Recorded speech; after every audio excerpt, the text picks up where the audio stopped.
This is Bobby C. reporting. Tonight was a night at the MLB Network Studios in Seacaucus, New Jersey, where Major League Baseball dreams were realized. Monday night's first-year player draft signaled the beginning of baseball's next generation. The Pittsburgh Pirates held the #1 selection in hand and weren't about to reveal it until the pick was officially announced. The scouting system has done a tremendous job getting things together, putting all this together, and it boils down in about another 2 minutes or so we'll know. As predicted, budding ace in the making, UCLA's Garrett Cole went #1. Cole was a first-round pick of the New York Yankees in 2008, but refused to listen to an offer and instead attended UCLA. Cole's teammate right-hander Trevor Bauer went 3rd overall to the Arizona Diamondbacks. The only other time a pair of teammates went in the top 3 picks was in 1978, when Arizona State's Bob Horner was selected first by Atlanta, and Eubie Brooks went 3rd to the New York Mets. The thing is, you just don't know. You could talk to your blue in the face, but until they get on that field, they do it for a couple of years to see where their talent takes them. It's a coin toss. Legendary representatives from all of the clubs were on hand in helping the teams make their picks. Longtime scout Tom Giordano, the former scouting director for Baltimore when they drafted a kid named Cal Ripken, said it's not easy projecting the future when it comes to America's pastime. Projectability is the big word in scouting. You go see a ball player and you see the physical tools. He can run, he can throw.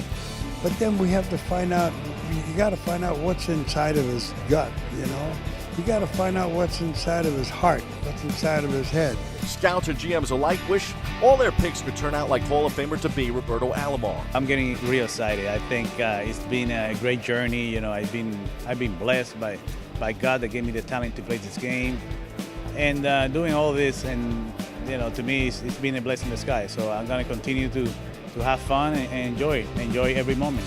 If experience is key when it comes to drafting, then the Tampa Bay Rays have plenty of it on their side. Former Yankee coach Don Zimmer, who's been on a major league roster in some capacity since 1954, helped the organization in making plenty of selections. The Rays held 10 of the first 60 picks in the draft. Those guys down there in Tampa, what do they call it, the war room? They're pretty sharp, and I think we'll get them up to some good drafts. One of Zimmer's former players in Boston, Red Sox Hall of Famer Jim Rice, was delighted to be among the room of baseball royalty. It's old stories, they're just reminiscent, and it shows a lot about the game. It shows a lot about the friendship of being able to play the game of baseball and the people that you have come in contact with. I've been fortunate enough to play with a few of these guys, a couple of the Hall of Famers, and just to see some of the old-time players too, man. I grew up watching Jim Rice, and here he is at the table right next to me, so yeah, this is awesome. Yankees, who relinquished their first-round pick and the Rafael Soriano signing, nabbed Dante Bichette Jr. in the compensation round. He's the son of former Major League slugger Dante Bichette.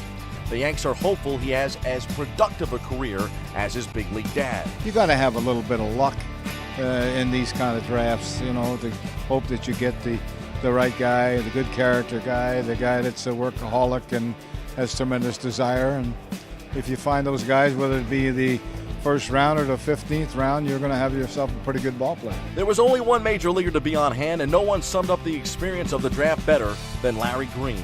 The Georgia native, whom the Philadelphia Phillies grabbed with the 39th overall pick, was at a loss for words. It's crazy. It's a dream come true because I never thought coming from a small town in Nashville I'd be somewhere like this, but right now I can't even talk right now.